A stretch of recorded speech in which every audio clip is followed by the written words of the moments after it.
সকলকে নমস্কার। আশা করি তোমরা সকলেই খুবই ভালো আছো। গরমের তাপপ্রবাহ কাটিয়ে স্বস্তির বর্ষাটা ঢুকেছেই, একটু শান্তিতে তোমাদের লাগবেই।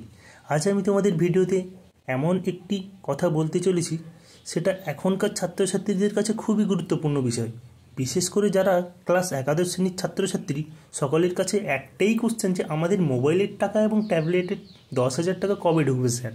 তোমরা সকলেই জানো যে 30শে জুন 2024 শনিবার পর্যন্ত বিভিন্ন স্কুলে তোমাদের রেজিস্ট্রেশন প্রক্রিয়া চলছিল। যারা ক্লাস একাদশ শ্রেণীতে উঠেছো, বেশিরভাগ স্কুলে শেষও হয়ে গেছে, কিন্তু এখনও যারা রেজিস্ট্রেশন করতে পারেনি তাদের 10ই জুলাই পর্যন্ত লেট ফাইন দিয়ে রেজিস্ট্রেশন করা যাবে। তোমরা নোটিশটাই দেখো, সেটা লেখাই আছে।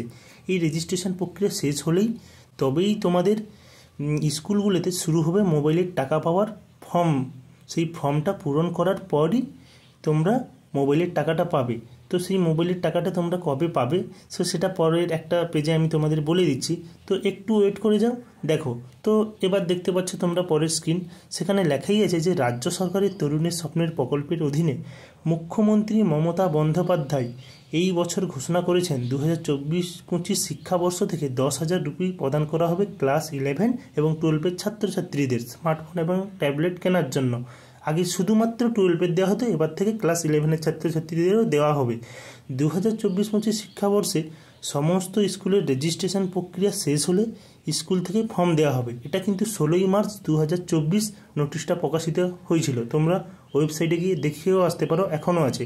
তো এবং সেপ্টেম্বর অক্টোবর নাগাদ সকলের টাকা পেয়ে যাবে, মানে পুজোর আগে কিংবা পুজোর পরে তোমরা টাকা পেয়ে যেতে পারো। তো একটু ওয়েট করে যাও।